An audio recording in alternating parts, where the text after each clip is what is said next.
facebook.com/DZRJ810am or on YouTube, channel RJAM News.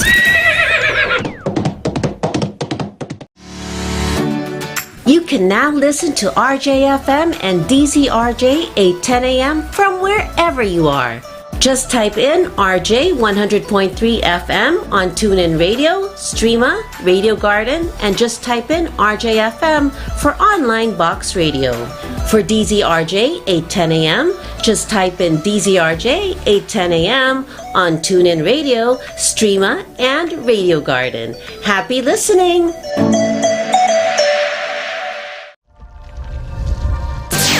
Watch and listen.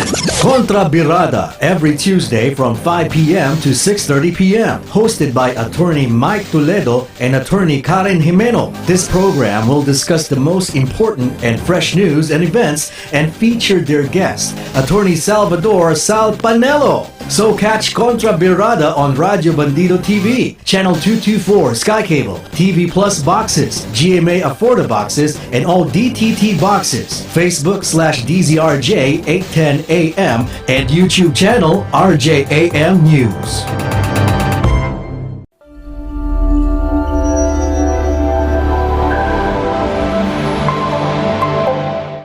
Magandang hapon po o magandang umaga pa sa inyo lahat at welcome to our program Kontra Birada dito po sa Radyo Bandido at pinapanood din sa RJTV at kinakamusta ko lang ang aking kaibigan ni si Ray Langit, si Senator Ray Langit who has a program before this at pinakinggan kong yung mga ginawa niya sa golf course.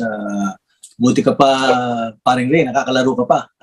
Ako tagirap, pero hinahanapan ng paraan. Kasi at the end of the day, ang golf ay nakakapag-relax. Kahit pa paano, alam naman natin yan. Saka very challenging.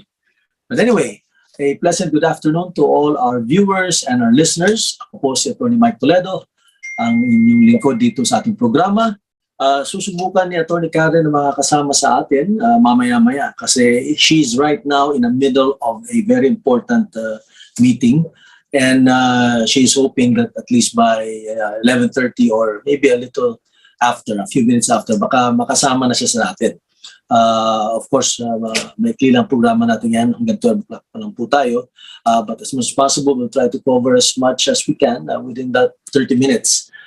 Sana makasama rin natin in a while si Secretary Sal Panelo, ang ating resident legal advisor, consultant, and of course, resident man inside the palace. Kaya alam na niya yung mga nangyayari, mga kilos na hindi natin mabasa o naririnig sa media, pero since he's there in the corridors of power, we will get the latest, the pinaka-fresh news kung ano yung mga developments, kung ano yung mga, shall we say, mga intriga, developments, strategizing, positioning ng mga kandidato at ang mga kasamahan niya sa palasyo. No?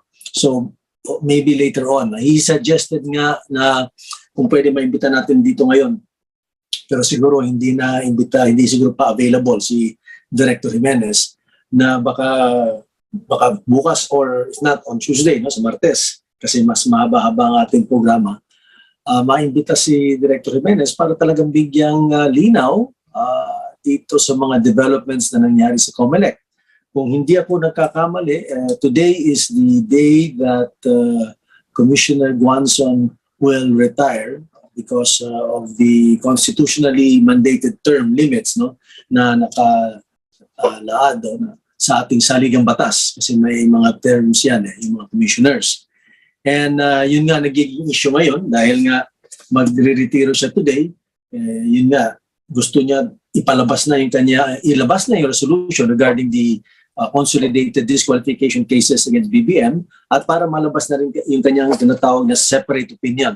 Hindi natin alam kung yun ay dissenting or concurring because hindi pa natin nakikita yung desisyon. Kaya yun na naging bone of contention, no? Bakit hindi ba daw ilabas? Yun ang sinasabi ni Commissioner Guanzon. Ngunit sabi naman ni Commissioner Pelorino, no, the other lady commissioner, at sinabi naman niya na ang rason na hindi niya malabas ay kulang sa oras. natanggap lang daw yung mga dokumento at mga petition at a certain period of time. At it will take time for her to really study the case, which tama nga naman, dapat talaga pag-aralan, huwag naman talagang bilisin kung kulang talaga sa oras, no? Kasi nga daw the issues are quite, first of all, the case is very important. Alam naman natin kung gaano ka-importante yung kaso kasi disqualification of a leading presidential candidate. Talagang kailangan pag-aralan mabuti bago maglabas ng desisyon. Pangalawa, sinasabi rin niya na nagka-COVID daw yung kanyang mga abogado. So there were no lawyers that could really study the case together with her. So yun ang dalawang contention. At of course, nagpahiwatig din si Commissioner Guanzo na baka nga daw may pressure. Meron daw isang senador. Hindi naman sinabi kung yung senador ay sitting senator or a former senator that was exerting pressure. As to the kind of pressure, hindi natin alam. Pero ang pinapalabas yata is that the pressure was to delay the release of the COMELEC resolution. Kasi nga, pag na-delay, pag nag-retire na, ang sinasabi nila, yung separate opinion na ginawa ni Guanzon or yung boto niya, hindi na daw masasama. But then again, tuloy-tuloy pa rin yung drama dyan sa COMELEC. At the end of the day, kung ano man yung magiging resolution doon, whether it will be for the denial of the petition for disqualification or the granting of the petition for disqualification, ang next step naman yan, following the due process ng ating saligang batas, ay siyempre, magpa-file sila ng motion for recon sa NBank. Ang ibig po sabihin ng NBank, yung buong commissioners na, no? Lahat po ng mga commissioners will hear the case for disqualification of Senator or former Senator BBM. At pag kung ano man ang desisyon ng NBank, COMELEC, of course, in all probability, whether it be for disqualification or not, sigurado itataas yan sa Korte Suprema. Ganyan po ang takbo ng ating justisya. Kaya nga talaga rin namang hinihiling ng karamihan na ilabas na yung desisyon. Natatanda ko nga si Secretary Panelo noon nung pa sinasabi niya na bakit nga naman matagal, hindi niya maintindihan kasi simple na naman yung mga issues. But, well, we cannot second guess, di ba? We cannot second guess the COMELEC. No? They have their own reasons. Kaya nga maganda rin tanungin, sana si Director Jimenez kung the workings, no? The workings inside the COMELEC, nagkaroon na ng ponente. Ibig sabihin, nagkaroon na dapat ng desisyon. Kung nagkaroon ng ponente na susulat ng desisyon, meron ng desisyon. Pero ang nangyari nga dito, parang hindi pa natin alam kung may desisyon, pero may ponente na. And then nagkaroon pa ng separate opinion na galing kay Commissioner Bing Guanzon. So, according to Director Jimenez, this is not common, or in fact, ito sinasabi niya, this is quite unique daw, according to him. But mas maganda siguro marinig natin mismo sa kanya pag ating siyang naging bisita dito sa ating programa. Naging bisita na siya noon, and he was a very, as you know, very informative, eloquent, articulate resource person. Talagang na-explain niya yung mga issues na kailangan harapin at sagutin ng COMELEC. At ito na naman isa pang issue na sa pananaw ko is isa sa mga major decisions na gagawin ng COMELEC dahil isipin niyo nga naman, no? We have a leading presidential contender, and I'm not just saying leading by just a few points. Kung susundan po natin ang mga resulta ng mga nakarang survey, and may darating na rin siguro survey very soon, ay nakikita mo naman na ang lamang ni Senator BBM ay malaki compared to the next candidates. No? So there is a big lead. January na tayo ngayon at malaki pa rin ang lead niya.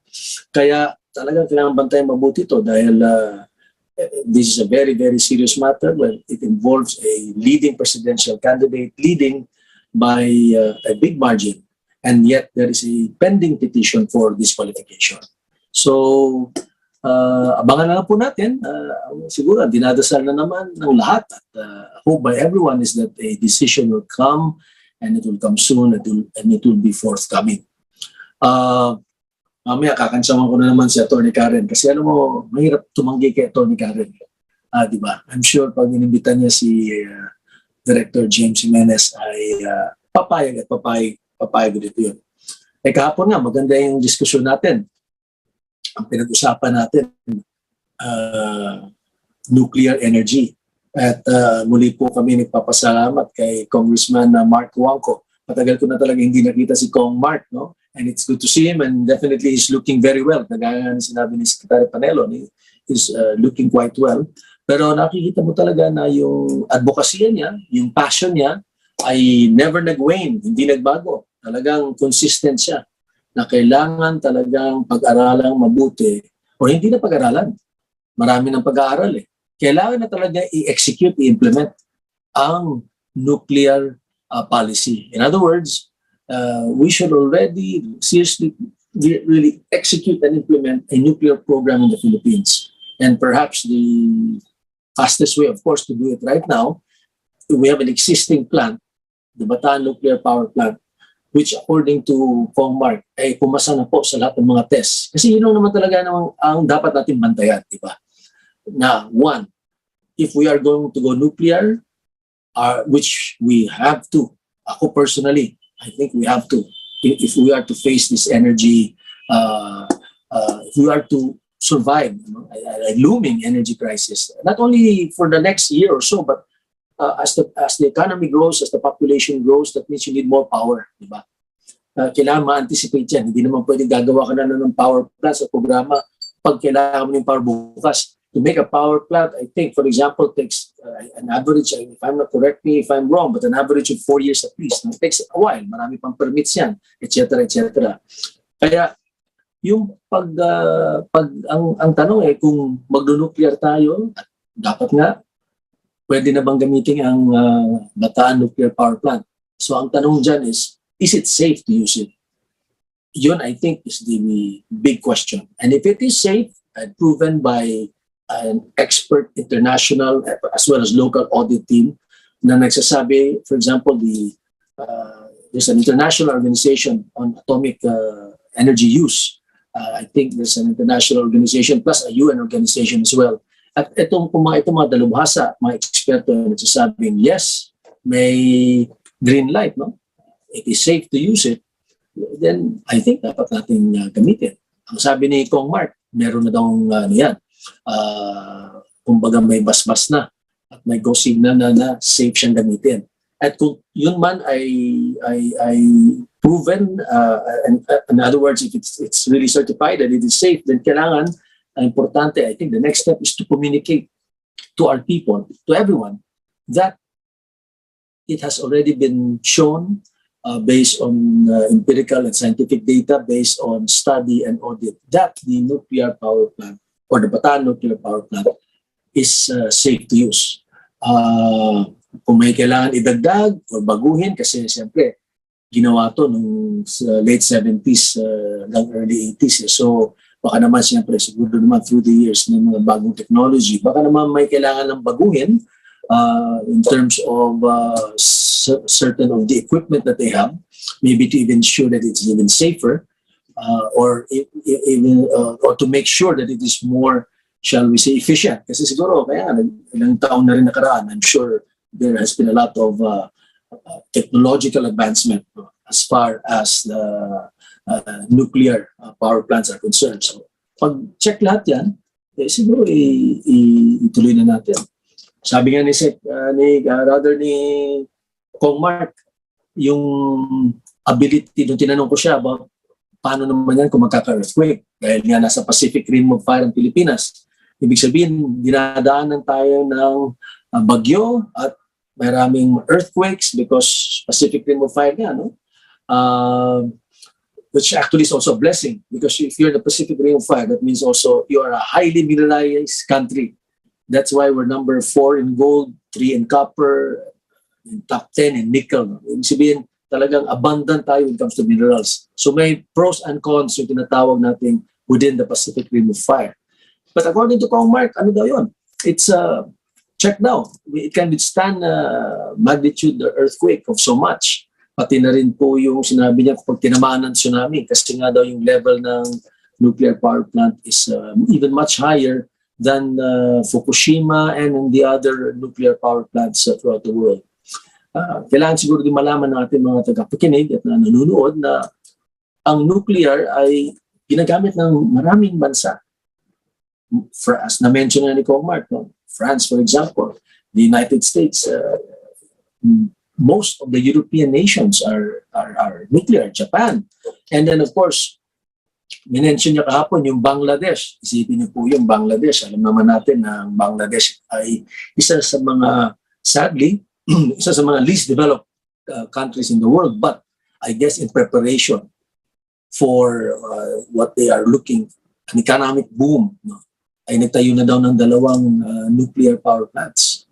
Ang problema niya, baka mahuli tayo. Habang pinagdidibitihan pa, pinag-uusapan pa. Ano pa bang dapat pag-usapan kung nandyan na talaga ang siyensya?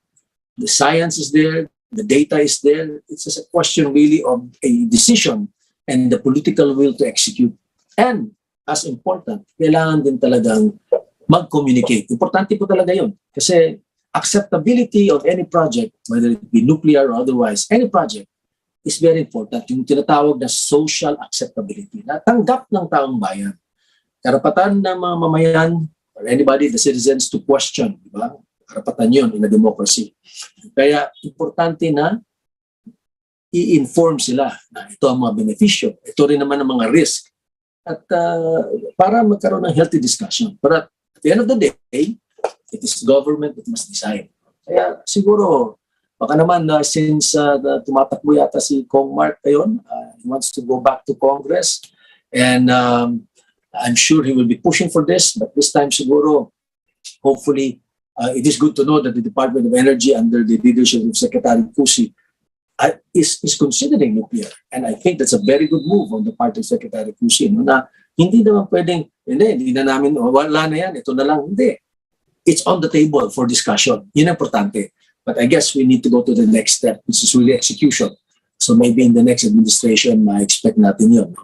So very interesting. And it was good that Mark was able to join us.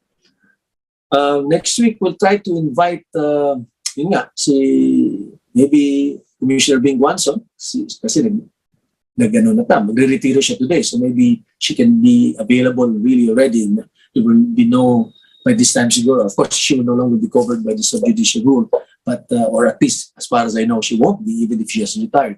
So let's see. She will accept the invitation. Or we can have, of course, our very articulate as well, Director Jimenez, to shed light on these developments that are, as I mentioned, importante po ito. May iba na ng konti, no? Mamaya-maya, I will be hosting again or moderating another presidential forum. But this time, so far, I have moderated or interviewed Senator Ping Lacson. This is for the presidential forum on the economic aspects of the campaign. No? Ang pinag-uusapan natin yan yung economic reforms, no? The new frontier. So, ano ba ang mga gusto nilang gawin post-pandemic, lalo na since we are really going back to pre-pandemic in terms of the situation, more mobility, more people vaccinated, so marami nang pumapasok, marami nang nagtatrabaho, ang pabrika ay gumagalaw na. So a lot of these things are happening. We want to know kung ano yung mga programa nila. Nagsalita na si Senator Ping, and then I think it was 2 weeks ago, we had Vice President Lenny Robredo. Presenta din niya ang kanyang programa as far as the economy is concerned.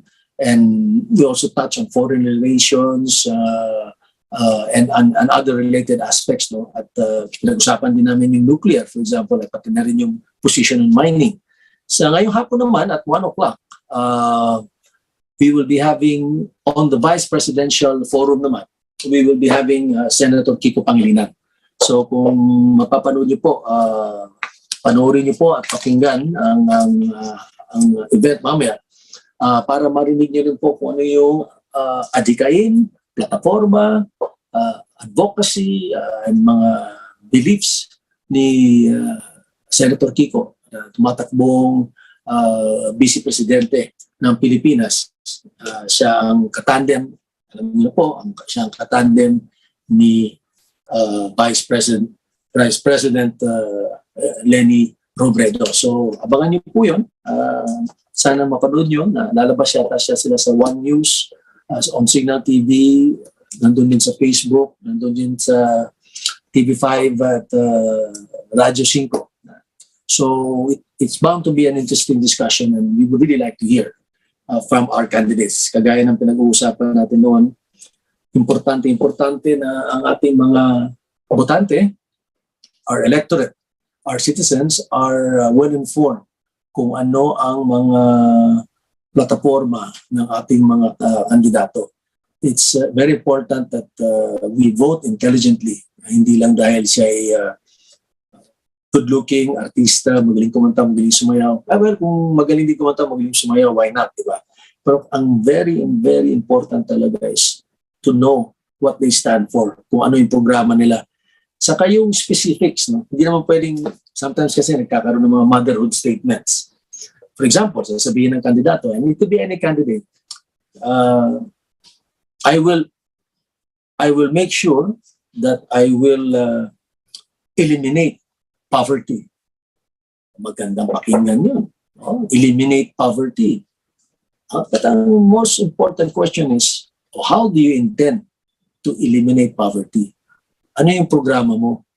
At paano mo pupondohan ang programa mo? Ano ang timelines ng programa mo? Ano ang target? So, yun, importante yung specifics. Or yung mga motherhood statements na lahat kayo, bibigyan ko kayo ng trabaho, jobs. Maganda rin pakinggan, di ba? Siyempre, lahat bigyan ng trabaho. Sino ba namang who will be against that? But we must go beyond that, di ba? Ang next tanong, okay, paano? Paano mo kami bibigyan ng trabaho? Anong klaseng trabaho? At anong time frame mo gagawin yan, di ba? So these are questions and hard questions that I think all of us must ask our candidates. Para naman po pag tayo'y nandun na sa polling place para bumoto, talagang we are guided by what we have learned from what the clients, or rather the clients tuloy, what the candidates have said. Di ba? Kung ano yung sinabi ng kandidato. At kung anong nabasa natin, anong narinig natin. At ikonsensya na lang natin ang magsasabi, itong bubutuhin ko. Kaysa na minsan pupunta natin sa polling place, hindi mo kilala, hindi mo narinig, ini-mini-mini mo na lang or bahala na, di ba? Siguro tama na yung bahala na, pag-aralan talaga natin. Kaya yung mga programang ganito na nagkakaroon ng pagkakataon na marinig natin ang ating mga candidates are very good. These are very good programs and let's try our best to listen. I understand the kapisanan ng mga broadcasters ng Pilipinas. Again, my congratulations to the KBP and to all those media outfits, including Radyo Bandido and RJTV, no? Na kasama sila dito sa programang ito. Magkakaroon sila ng mga forum or debates. And that is good. That is really good and we should have more of that. And I think the COMELEC would have its own debate also, and hopefully that will be well attended, and in all probability it will be. Kagaya nga ni sinabi ni Director Jimenez, marami sa mga ating kandidato nag-attend talaga dyan kasi una-una libre yung airtime. Siyempre hindi na sila nagbayad. Pangalawa, hindi binibilang doon sa limited kasi under our electoral laws there are certain limits when you put advertising or airtime, etc. May mga limits po yun. No? The objective is to level the playing field. Diba? So, pero yun, not counted yun. Hindi kasama sa pagbibilang yun, kaya they will take advantage. And marami din nanonood.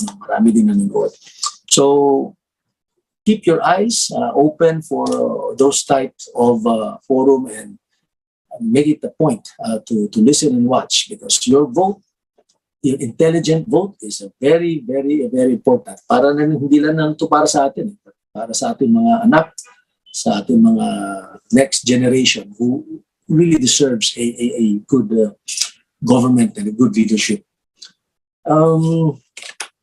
Malapit-lapit na rin tayo sa ating lunch at 12, no? At hanggang alas 12 lang ating programa today. So siguro, let's talk a bit about some good news, no? Balita natin ay bumababa na talaga yung mga new infections. No? Daily tally has really gone down below 10,000.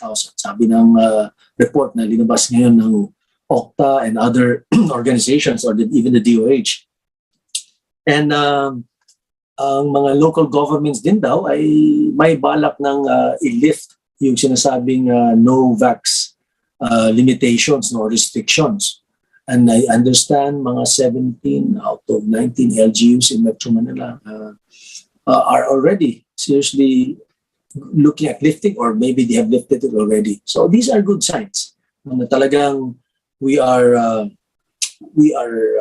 getting to a better situation as far as handling the pandemic or COVID is concerned. Ang alert level natin ngayon ay nasa 2 na, dati nasa 3 in Metro Manila, nasa 2 na, nag-umpisa yata noong February 1. May nagtanong kung altogether ba ay tatanggalin na itong mga alert levels na ni-impose ng gobyerno, no? Granular lockdowns, pero I understand according to government or according to the palace or the co-chair of the IATF, another hardworking government official, si Secretary Carlo Nograles, is doing a good job. Aside from being cabinet secretary, siya rin po ay co-chair ng IATF. At sinasabi niya, hindi pa daw sapat. Hindi pa sapat na i-lift natin ang itong mga tinatawag na levels. Kailangan pa rin na i-maintain pa rin natin yung mga levels na yon. At ina-urge din natin ng ating government, no? Malacanang and government and the IATF are urging talaga the parents na ipavaccinate nyo na ang inyong mga anak. Alam nyo, nag-roll out na, di ba, for kids, no? At a certain age, at talagang they are encouraging the parents to please have your kids vaccinated. So, kung sa ating mga parents na kasama natin ngayon at nakikinig, vaccinate na po. Malaki pong bagay yan. At yan po ay isa sa mga paraan para talagang makontrol natin itong COVID. From being a pandemic, magiging endemic na lang. Ang being endemic, para ng flu. Diba? Pag nagka-flu ka, hindi ka na gamot, pahinga ka, etc. Pero hindi na magla-lockdown, hindi na magka-quarantine, hindi na magmamask. Oh, by the way, just very briefly, itong sa mask. Sa United States, pinag-uusapan itong paggamit ng mask ng mga bata. Nagkakaroon ngayon ng debate whether or not mandatory dapat yung mask. No? Kung wala naman daw surges, kung baka naman pwede nang hindi i-require ang pagsusuot ng mask. Because according to studies in the United States, may psychological, more psychological rather, effect daw sa mga bata na all the time nakatakip yung mask na hindi mo nakikita yung mukha, reaction, etc. Well, this is an ongoing thing, and I think the states, no, kasi alam naman each state have their own laws, di ba? They are trying to determine whether they will require kids to really put on their mask. Well, it's already 12 o'clock. Hindi talaga nakasama si Atty. Karen dahil nga ongoing yung meeting niya, mukhang very important. Again, I would like to invite you to watch later on the Vice Presidential Forum, and we will be having Senator Kiko Pangilinan as our guest. This is brought to you by the Financial Executives Association of the Philippines, the Management Association of the Philippines, the Makati Business Club, the Federation of Filipino Chinese Chamber of Commerce, no, and other media partners. It will be a very exciting, I'm sure, discussion later on. So with that, I would like to thank everyone for joining us today. Maraming salamat po for joining us today. Makita-kita po ulit tayo bukas. Hopefully we'll have an interesting guest. If not, we'll do it on Tuesday. So you enjoy your lunch. Have a good day and see you tomorrow. Maraming salamat po. The views and comments of the hosts and guests are not necessarily